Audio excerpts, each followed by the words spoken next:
Second exemple, je cherche une primitive de petit g qui est égale à 5 exponentielle de moins 4x plus 1. Comme dans la précédente vidéo, je vais donc chercher une fonction grand G qui est telle que lorsque je la dérive, grand G' est égal à petit g. Je vais m'appuyer sur la règle de dérivation qui me dit que la dérivée de exponentielle de W, c'est W' exponentielle de W.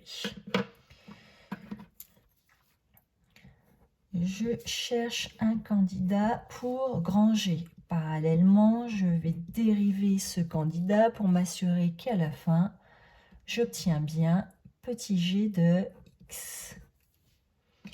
Si dans petit g de x, j'ai de l'exponentielle de moins 4x plus 1, c'est que dans la fonction grand G, j'avais déjà de cette exponentielle de moins 4x plus 1.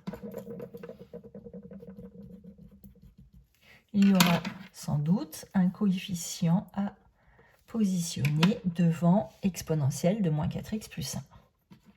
J'applique la règle rouge, je pose W de x égale moins 4x plus 1, W' de x est donc égal à moins 4.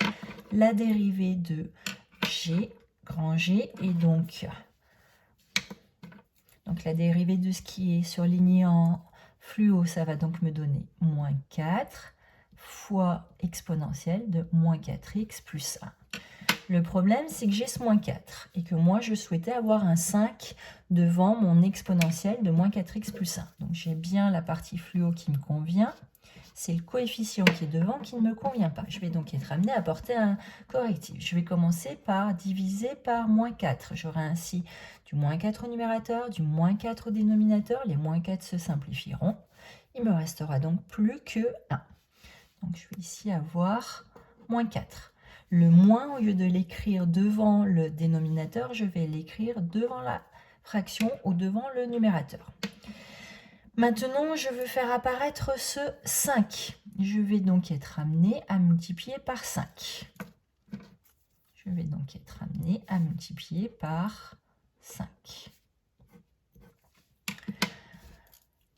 Une primitive de petit g est donc grand G de x égale moins 5 quarts de exponentielle de moins 4x plus 1. En effet, quand je dérive cette fonction, j'obtiens petit g, donc grand G, est bien une primitive de petit g.